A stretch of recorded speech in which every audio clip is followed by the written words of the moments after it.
So the last talk I gave was actually entitled the EIEIO approach to experience engineering, and now I'm going to talk to you all about Goldilocks. No prizes for guessing that I have 2 young kids. People respond to parenthood in different ways, and it seems my response has been to steal metaphors from sort of nursery rhymes and fairy tales and construct overwrought business analogies. With that in mind, if you're all sitting comfortably, we shall begin. Oops. There we go. So once upon a time, we were told that software was eating the world. However, some parts have proven easier to digest than others. And just like a greasy kebab on a Friday night, there are bound to be some bites that we just wish we'd never taken. The appropriate extent of digitization is more obvious in some contexts than others, but it's important to all our users, just like Goldilocks, that we get it just right. Unfortunately for us, there are a few problems in our way. Some problems are hot porridge problems. You'll remember that Goldilocks found Daddy Bear's porridge too hot, Mummy Bear's porridge too cold, and Baby Bear's porridge just right. How hot a bowl of porridge is largely a question of timing. And the difficult truth for both us and Goldilocks is most of the time, it's the wrong time. When is the right time to eat a bear's porridge? Like I said, most of the time, it's the wrong time. If Goldilocks had arrived minutes earlier, she might have found Mummy Bear's porridge just right and discarded Baby Bear's porridge along with Daddy Bear's porridge as too hot. But if she'd arrived 30 million years earlier, bears wouldn't have evolved yet. Like I said, most of the time, it's the wrong time. But what's this got to do with digitization? Well, it turns out timing is important here too. And Philip Kaplan wrote a book called F Companies, and he had a website with a similar name, where he detailed some of the spectacular .com failures. And now's a really good time for us to go back and revisit this book, because it turns out a lot of the ideas weren't stupid or wrong, they were just poorly timed, with things like insufficient infrastructure hampering user adoption. Think HitPlay Media versus Netflix, or Lipstream versus Skype. HitPlay Media was founded in 1999. Netflix didn't start video streaming until 2007. Lipstream was founded in 1998. Skype was founded 5 years later, in 2003. 5 years, just a blink of an eye in terms of the evolutionary history of bears. But when it comes to getting digitization just right, it's everything, or almost everything. Because not all problems are porridge problems. Some problems are more like hard bed problems.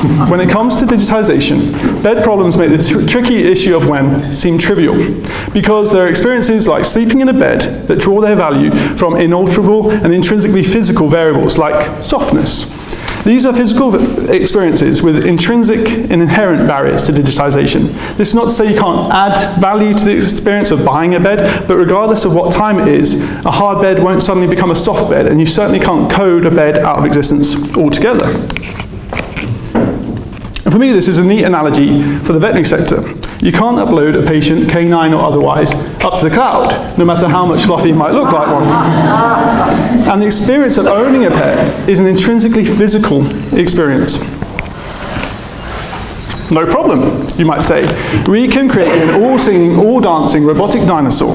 He'll mimic much of the physical experience of owning a pet. You can tickle him on his chin touch sensor. He'll feel you stroking him through his force sensors.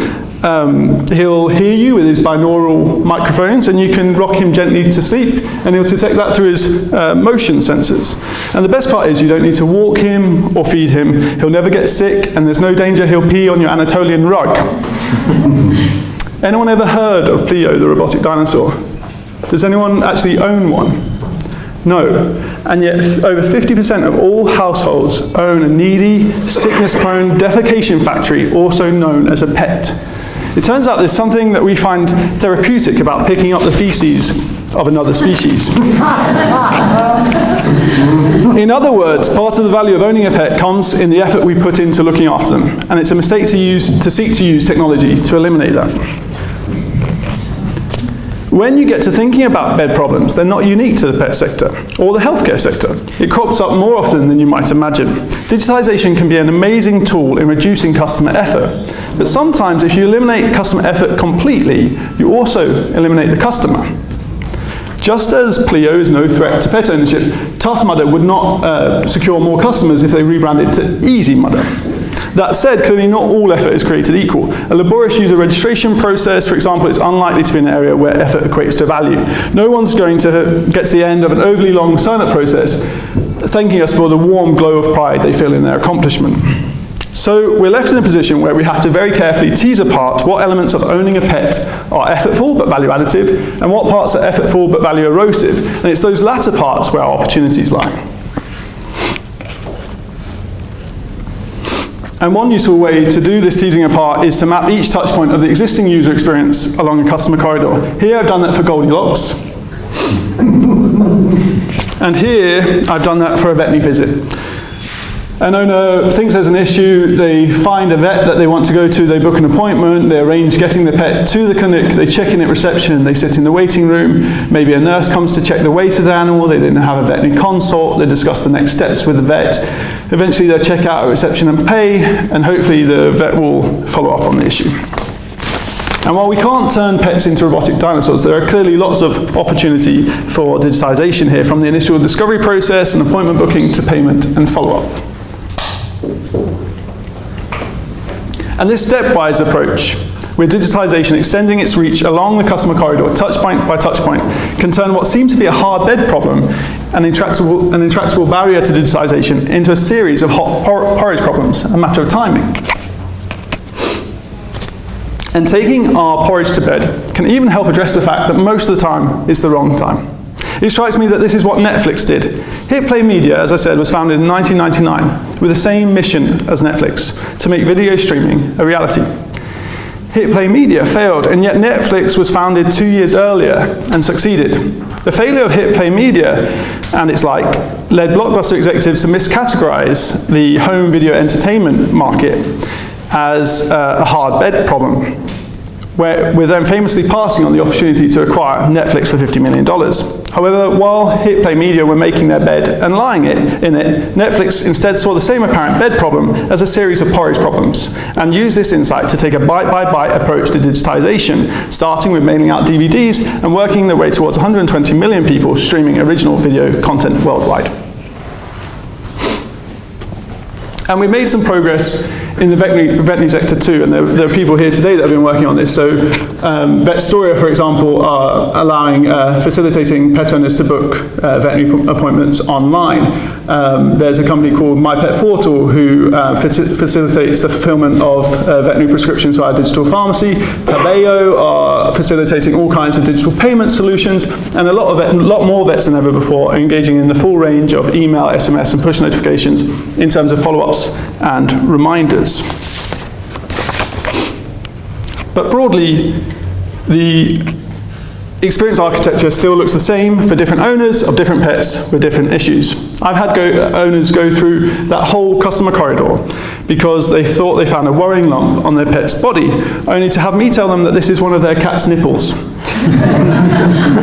But he's a male cat, they said. Yes, that's right, I said, subconsciously looking down at my own chest. Ah, they said, struggling to bundle him back into the basket.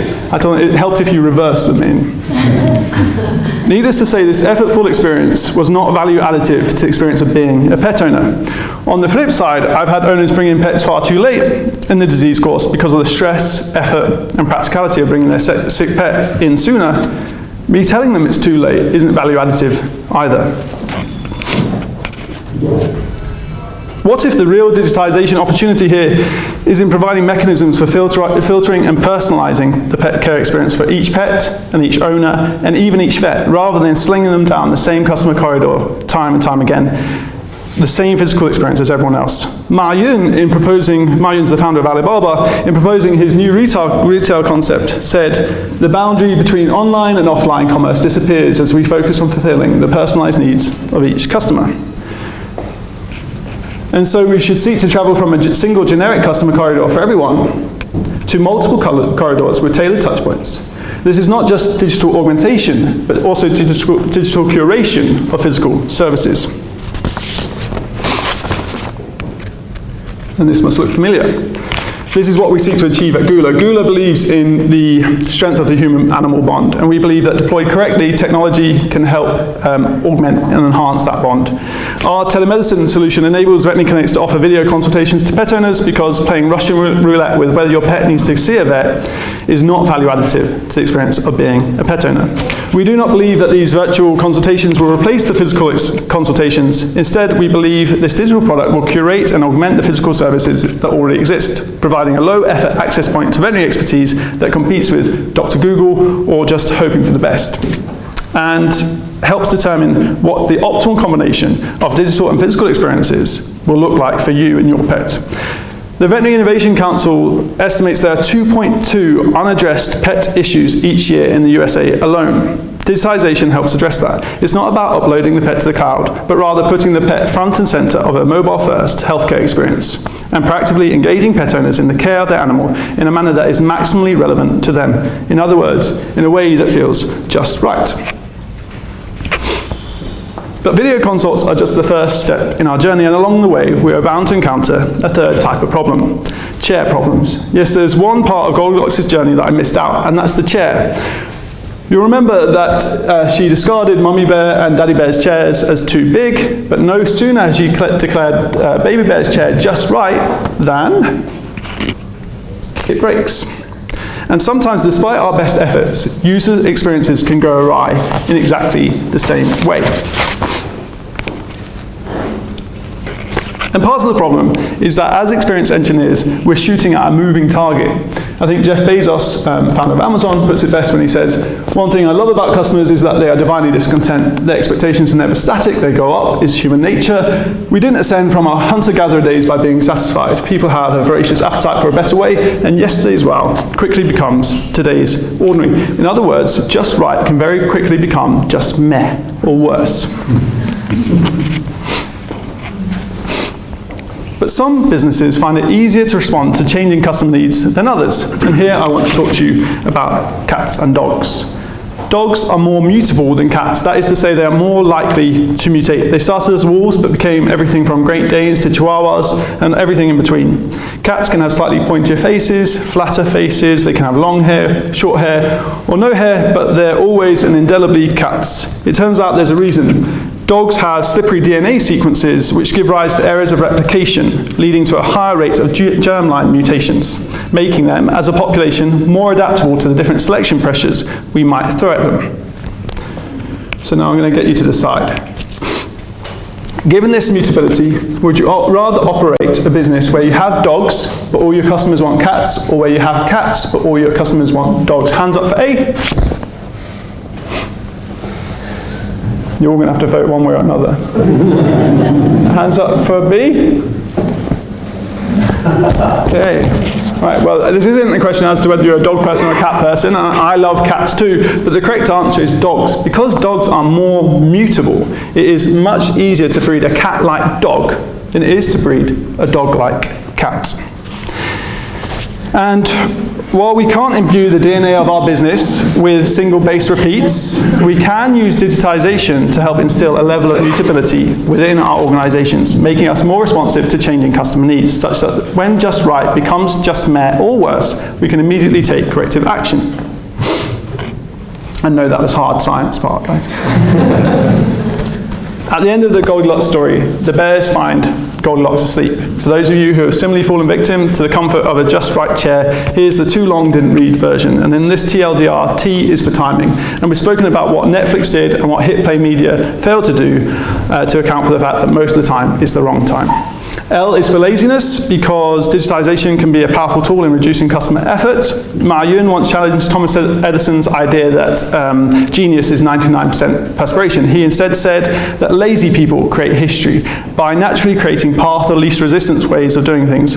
But beware, your laziness needs to be qualified with D for discernment. Some aspects of customer effort are value additive. Do not spend time erroneously solving for these. And finally, R is for responsiveness, and how digitalization, through enabling rapid iteration, imbues mutability, which allows us to evolve alongside changing customer needs.